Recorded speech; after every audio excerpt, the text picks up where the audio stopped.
ओम नमः शिवाय। नमस्कार दोस्तों, आपके अपने चैनल प्योरिटी ऑफ लाइफ में मैं नीलम शुक्ला आपका बहुत बहुत स्वागत करती हूँ। दोस्तों, प्रदोष का व्रत भगवान भोलेनाथ की कृपा पाने के लिए, भगवान भोलेनाथ को प्रसन्न करने के लिए और किसी भी मनोकामना को शीघ्र पूर्ण करने के लिए शास्त्रों के अनुसार सर्वश्रेष्ठ व्रत माना गया है। कोई भी आपके जीवन में समस्या हो, किसी भी प्रकार के संकट से घिरे हों, चाहे आप कर्ज से घिरे हों, संतान प्राप्ति में बाधा है, धन प्राप्ति में बाधा है, विवाह में बहुत अधिक देरी हो रही है, मनचाहा जीवन साथी चाहिए या कर्ज से मुक्ति चाहिए, अपार धन संपदा सुख समृद्धि की प्राप्ति चाहिए। अगर आप भगवान भोलेनाथ की पूजा करते हैं प्रदोष व्रत के दिन, तो इससे आपके जीवन की चाहे कोई भी समस्या हो वो दूर होती है और चाहे कोई भी मनोकामना हो अवश्य पूर्ण होती है। किसी भी प्रकार का अगर आपकी जन्म कुंडली में कोई ग्रह दोष है जिसकी वजह से आपके जीवन में बहुत अधिक परेशानियां आ रही हैं, तो जन्म कुंडली के सभी ग्रह दोषों को दूर करने वाला जो व्रत माना गया है वो प्रदोष का व्रत माना गया है। समस्त प्रकार के दोषों का समन करने वाला व्रत होता है प्रदोष का व्रत। इसलिए प्रदोष व्रत के दिन अगर आप व्रत करते हैं अत्यंत ही श्रेष्ठ है, लेकिन अगर आप व्रत नहीं भी कर पाते हैं तो आज के दिन भगवान भोलेनाथ की कृपा पाने के लिए प्रदोष काल में शिव शक्ति की आराधना करें, तो इससे शीघ्र ही आपके जीवन की समस्त समस्याओं का समाधान हो जाता है और समस्त प्रकार की कामनाएं पूर्ण हो जाती हैं। दोस्तों, प्रदोष व्रत के दिन प्रदोष काल में पूजा का विशेष महत्व माना गया है। ऐसा माना जाता है कि प्रदोष व्रत के दिन प्रदोष काल में भगवान शिव और शक्ति की कृपा इतनी अधिक होती है कि इस समय वो इतनी प्रसन्न मुद्रा में होते हैं कि आप जिस भी कामना से उनकी पूजा करते हैं, जो भी आप अपने मन की इच्छा कहते हैं, वो आपकी कामना बहुत शीघ्र पूर्ण हो जाती है। ऐसा भी शास्त्रों का मानना है कि प्रदोष व्रत के दिन प्रदोष काल में भगवान शिव स्वयं साक्षात रूप से शिवलिंग में विराजमान होते हैं। इसलिए आज प्रयास करना चाहिए कि मंदिर जाकर, शिवालय जाकर भगवान शिव की पूजा आराधना करें प्रदोष काल में। इससे शीघ्र ही कामना पूर्ण होती है। दोस्तों, आज की वीडियो में मैं आपसे बात करने वाली हूँ मार्गशीर्ष मास के कृष्ण पक्ष के प्रदोष व्रत के बारे में। मार्गशीर्ष मास का कृष्ण पक्ष का प्रदोष व्रत कब है, तिथि कब प्रारंभ होगी, त्रयोदशी तिथि कब समाप्त होगी और व्रत हमें कब करना है, प्रदोष काल पूजा का शुभ मुहूर्त क्या होगा और आज हमें कौन सा विशेष उपाय करना चाहिए, किस प्रकार से शिव और शक्ति की आराधना करनी चाहिए जिससे कि इस व्रत का संपूर्ण फल हमें प्राप्त हो और जिस भी कामना से हम भगवान शिव शक्ति की आराधना कर रहे हैं, व्रत धारण कर रहे हैं या बिना व्रत धारण किए भी हम सिर्फ पूजा कर रहे हैं, तो वो हमारी कामना बहुत शीघ्र पूर्ण हो। इसके लिए आज विशेष क्या करना चाहिए, समस्त जानकारी मैं आज आपको इस वीडियो में देने वाली हूँ। तो वीडियो को पूरा ज़रूर देखिए और अगर आपको आज की वीडियो अच्छी लगे तो लाइक भी ज़रूर कीजिए, शेयर भी ज़रूर कीजिए फैमिली फ्रेंड्स के साथ। और चैनल पर पहली बार आए हैं, अगर अभी तक आपने चैनल को सब्सक्राइब नहीं किया है तो आज की वीडियो अगर आपको अच्छी लगे तो चैनल को सब्सक्राइब कर लीजिए और बेल बटन को भी प्रेस कर लीजिए। इससे ये होगा कि इस चैनल पर जो नई वीडियो अपलोड होंगी उनकी नोटिफिकेशन आपको सही समय पर प्राप्त हो जाएगी। दोस्तों, बात करते हैं कि मार्गशीर्ष मास में कृष्ण पक्ष की त्रयोदशी तिथि कब प्रारंभ हो रही है, कब समाप्त हो रही है। दोस्तों, त्रयोदशी तिथि प्रारंभ हो रही है 1 दिसंबर को यानी बुधवार में रात 11:36 पर और त्रयोदशी तिथि समाप्त हो रही है 2 दिसंबर गुरुवार की रात में 8:26 पर। तो व्रत हमें धारण करना है गुरुवार के दिन। इस दिन हमें सूर्योदय कालीन तिथि भी प्राप्त हो रही है और प्रदोष काल की पूजा का शुभ मुहूर्त भी इस दिन हमें प्राप्त हो रहा है। इसलिए गुरुवार को 2 दिसंबर को मार्गशीर्ष मास का कृष्ण पक्ष का प्रदोष व्रत धारण किया जाएगा। गुरुवार के दिन प्रदोष व्रत जब भी होता है तो इसे गुरु प्रदोष के नाम से जाना जाता है। देखिए, प्रदोष का व्रत दिन के अनुसार इसके नाम भी होते हैं और इनका महत्व और लाभ भी हमें दिन के अनुसार ही प्राप्त होता है। तो जैसे कि गुरुवार का जो प्रदोष होता है, गुरु प्रदोष जो होता है, इस व्रत को धारण करने से धन, संतान, विवाह में आ रही जो बाधाएं होती हैं वो दूर होती हैं, मन चाही कामना पूर्ण होती है।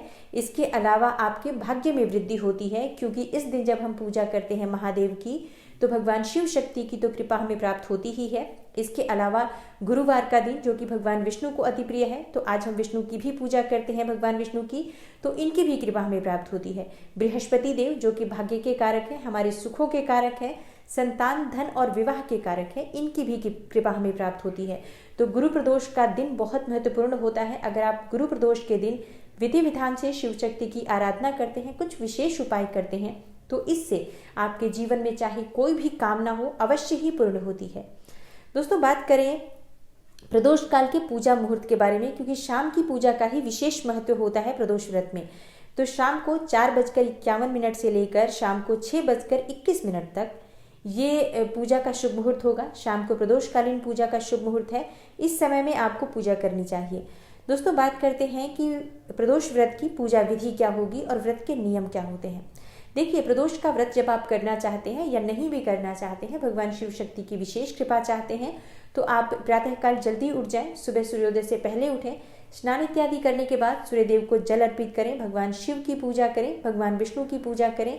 क्योंकि आज गुरुवार का दिन है तो भगवान विष्णु की पूजा अवश्य करनी है। इसके साथ ही भगवान भोलेनाथ के सामने शुद्ध घी का दीपक प्रज्वलित करके आपको हाथ में जल लेना है, पुष्प लेना है, अक्षत लेना है और दाहिने हाथ में ये सामग्री लेकर आप मन से भगवान शिव के सामने संकल्प लीजिए कि आज आप प्रदोष का व्रत धारण कर रहे हैं और आपके मन की कोई भी कामना हो, भगवान शिव से कहिए कि वो कामना शीघ्र ही पूर्ण हो। व्रत में, पूजा पाठ में किसी भी प्रकार की मुझसे भूल चूक हो जाए, इसके लिए मुझे क्षमा करें। इस प्रकार से भगवान शिव से प्रार्थना करते हुए आप व्रत की शुरुआत करें, अगर आप व्रत धारण करना चाहते हैं तो। और जो लोग व्रत धारण नहीं करते हैं, सिर्फ वो पूजा करें, सुबह भी पूजा करें, शाम को विशेष पूजा होती है, लेकिन सुबह भी आपको अगर व्रत धारण करना है तो संकल्प जरूर लेना है कि आज आपका व्रत है। उसके बाद आप पूजा कर सकते हैं, चाहे तो घर के मंदिर में पूजा कर सकते हैं, बाहर आप शिवालय जाकर पूजा कर सकते हैं, ये आपकी अपनी इच्छा पर निर्भर करता है। लेकिन घर में पूजा पहले करें, उसके बाद ही आपको मंदिर जाना है। दिन भर आप व्रत धारण करें, अगर आपका व्रत है तो फलाहार के साथ रह सकते हैं। कई भक्त निर्जल भी ये व्रत धारण करते हैं, तो ये आपकी अपनी शारीरिक क्षमता पर निर्भर करता है और आपकी इच्छा पर निर्भर करता है। फलाहार के साथ आप ये व्रत धारण कर सकते हैं। शाम के समय फिर से भगवान शिव शक्ति की आराधना करनी है प्रदोष काल के समय में, जो मैंने आपको शुभ मुहूर्त बताया है। तो अगर आप शिवालय जा सकते हैं, शिव मंदिर आपके घर के आसपास है, तो वहां जाकर पूरे शिव परिवार की पूजा कीजिए। नहीं तो अपने घर में भी भगवान शिव और पार्वती की जो फोटो है, प्रतिमा है, उस पर भी पूजा कर सकते हैं। या फिर शिवलिंग है तो शिवलिंग पर पूजा कर सकते हैं। शिवलिंग अगर आप बनाना चाहें तो मिट्टी का शिवलिंग बनाकर भी पूजा कर सकते हैं। देखिए, जैसी हमारे पास उपलब्धता होती है, हमें श्रद्धा भक्ति से उसी के अनुसार पूजा करनी चाहिए। मुख्य हमारी भावना होती है, हमारी श्रद्धा होती है। अगर हम श्रद्धा पूर्वक भगवान शिव की पूजा कहीं भी करते हैं तो पूजा स्वीकार्य होती है। लेकिन फिर भी कोशिश करना चाहिए कि अगर घर के आसपास मंदिर है, व्रत आपने धारण कर रखा है, या बिना व्रत किए भी अगर आप विशेष किसी समस्या से परेशान हैं या विशेष आपकी कोई मनोकामना हो, तो आप मंदिर जाकर पूजा करें पूरे शिव परिवार की, तो शीघ्र ही कामना पूर्ण होती है। मंदिर में ऊर्जा का स्तर ज़्यादा होता है, इसलिए हमारी कामना बहुत शीघ्र पूर्ण होती है। अब आज विशेष क्या उपाय करना चाहिए। पूजा आप विधि विधान से भगवान शिव शक्ति की करें। जैसे कि शाम के समय आपको प्रदोष व्रत के दिन अभिषेक भी करना होता है। कई भक्त पूछते हैं कि क्या शाम को हम अभिषेक कर सकते हैं। जी बिल्कुल कर सकते हैं। शिव जी की पूजा हम 24 घंटे कभी भी कर सकते हैं और इसके अलावा हम जल भी कभी भी चढ़ा सकते हैं। पूरे दिन, पूरी रात्रि में भगवान शिव पर हम कभी भी जल का अभिषेक कर सकते हैं। तो शाम को भी आप विधि विधान से शिव जी की पूजा कीजिए, शिवलिंग का अभिषेक करें। धूप, दीप, नैवेद्य, बिल्वपत्र, ये सब चीज़ें भगवान शिव को चढ़ाई जाती हैं। धतूरा, सफ़ेद पुष्प, आंकड़े के पुष्प आप ले सकते हैं। इसके अलावा सफ़ेद मिठाई का भोग लगा सकते हैं आप। फलों में आप किसी भी प्रकार के फल का भोग लगा सकते हैं। संभव हो तो 5 प्रकार के फल का भोग लगाएं। इस तरह से आप भगवान शिव की पूजा करें। आप चाहे तो चावल की खीर बनाकर भी भगवान शिव की पूजा कर सकते हैं, शिव को भोग स्वरूप अर्पित कर सकते हैं। ये आपकी पूरी तरह से अपनी इच्छा, अपनी शक्ति सामर्थ्य पर निर्भर करता है। आप विधि विधान से भगवान शिव का पूजन करें। आप जानते हैं कि विशेष उपाय क्या करना चाहिए, मंत्र किसका जप करना चाहिए। देखिए, भगवान शिव की पूजा कर रहे हैं, ओम नमः शिवाय पंचाक्षरी मंत्र श्रेष्ठ होता है। इसके अलावा आप महामृत्युंजय मंत्र का जप कर सकते हैं, शिव सहस्त्र नाम का पाठ कर सकते हैं, शिव पंचाक्षर स्तोत्र का पाठ कर सकते हैं, शिव तांडव स्तोत्र का पाठ कर सकते हैं। देखिए, पूरा दिन ही भगवान शिव को समर्पित है। आप जब चाहे जिस भी स्तोत्र का पाठ करते हैं बहुत श्रेष्ठ होता है, क्योंकि पूरा दिन भगवान शिव को समर्पित है। हम जितना अधिक आज शिव नाम का जप करेंगे उतना अधिक हमें इस व्रत का संपूर्ण फल भी प्राप्त होता है। और इस दिन का संपूर्ण लाभ हमें तभी प्राप्त होता है जब हम शिव शक्ति के नाम का, मंत्र का जप पूरे दिन करते रहते हैं। अब जानते हैं कि आज ऐसा क्या विशेष उपाय करें जिससे कि इस व्रत का संपूर्ण फल हमें प्राप्त हो। और किसी भी कामना से, चाहे आप धन प्राप्ति की कामना रखते हो, संतान प्राप्ति की कामना हो, या फिर आपके विवाह में बहुत अधिक देरी हो रही है, मनचाहा जीवन साथी चाहते हैं, अपार धन संपदा चाहते हैं, कर्ज से मुक्ति चाहते हैं, या और भी कोई विशेष समस्या है आपके मन की, तो आज आप इस उपाय को कर सकते हैं। इन उपायों को करने से आपकी कोई भी कामना हो शीघ्र पूर्ण होती है। तो बात करें पहले उपाय के बारे में, तो बहुत आसान उपाय है। आपको 108 दाने चावल के लेने हैं। चावल जो कि बिल्कुल भी खंडित नहीं होना चाहिए, बिल्कुल भी टूटा हुआ नहीं होना चाहिए, जिसे अक्षत कहा जाता है। ऐसे 108 दाने आप चावल के लें। जब आपकी पूजा पूर्ण हो जाती है शाम के समय, प्रदोष काल में ही ये उपाय करना है। तो जब आप पूरी पूजा कर लेते हैं, शिवलिंग पर सभी चीज़ें अर्पित करें। माँ पार्वती को आप लाल पुष्प अर्पित करें, उन्हें चुन्नी अर्पित करें, संभव हो तो सुहाग सामग्री अर्पित करें। ये आप अपने विधि विधान से सामर्थ्य के अनुसार पूजा करिए। शिव पार्वती, गणेश, नंदी देवता और कार्तिकेय भगवान, पूरे परिवार की पूजा करनी है। उसके बाद शिवलिंग पर ये चीज़ें अर्पित करनी है आपको। 108 दाने चावल के लिए हाथ में अपने रख लीजिए और एक पात्र में रख लीजिए, और उसके बाद से अपने दाहिने हाथ से आपको एक एक दाना उठाना है। ओम नमः शिवाय बोलते हुए आपको एक एक दाना शिवलिंग पर रखते जाना है, अर्पित करते जाना है। और इस प्रकार से आपको 108 दाने शिवलिंग पर अर्पित करने हैं, ओम नमः शिवाय का मंत्र जप करते हुए। हर दाने पर आपको ओम नमः शिवाय बोलना है, फिर अर्पित करना है। उसके बाद आपकी जो भी मनोकामना है, जब आप सभी दाने अर्पित कर देते हैं, अंतिम दाना जब आपके पास बच जाता है, आपके पास अगर एक बिल्व पत्र हो तो वो आप रख लीजिए, और उस बिल्व पत्र के साथ आप इस दाने को उस बिल्व पत्र पर ही रखकर और भगवान शिव को अर्पित कीजिए। बिल्व पत्र पर संभव हो तो राम राम राम तीनों पत्तों पर लिख लीजिए, ज़्यादा श्रेष्ठ होगा। नहीं तो आप चंदन से 3 बिंदियां भी लगा सकते हैं तीनों पत्तों पर, जैसे भी संभव हो। और उसके बाद ये बिल्व पत्र आप अंत में अर्पित करें एक दाने अक्षत के साथ। 1 रुपये का सिक्का आप रख सकते हैं चाहे तो, और नहीं तो कोई दिक्कत नहीं है, आपके पास जो भी सामग्री हो। वैसे 1 रुपये का सिक्का या कुछ पैसे हमें दक्षिणा स्वरूप जब भी मंदिर जाते हैं हमें ज़रूर अर्पित करना चाहिए।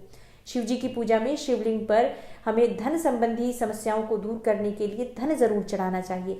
देखिए, हम जो देते हैं हमें वही वापस मिलता है। तो अगर आपकी कामना है कि बहुत अधिक आपको धन चाहिए, आप शिवलिंग पर प्रतिदिन 1 रुपये का सिक्का चढ़ाना शुरू कर दीजिए, या 5 रुपये, 10 रुपये का सिक्का पूजा करते समय अर्पित कीजिए। शीघ्र ही आपके घर में धन का अभाव दूर हो जाता है। तो इस उपाय को आपको करना है। लास्ट जो अंतिम बिल्व पत्र बच जाता है, उस बिल्व पत्र पर आपको एक दाना अक्षत रखना है, 1 रुपये का सिक्का रखना है। अगर चंदन से आपको तीनों पत्तों पर राम राम राम लिख लेना है, और उसके बाद भगवान शिव को अर्पित कर दें अपने मन की समस्त कामनाओं को कहते हुए। जो भी आपके मन की इच्छा है कह दीजिए, और शीघ्र ही आपकी कामना पूर्ण हो इसके लिए प्रार्थना कीजिए। कोई भी भूल चूक हुई हो पूजा पाठ व्रत में तो उसके लिए क्षमा प्रार्थना करते हुए आप इस उपाय को करें।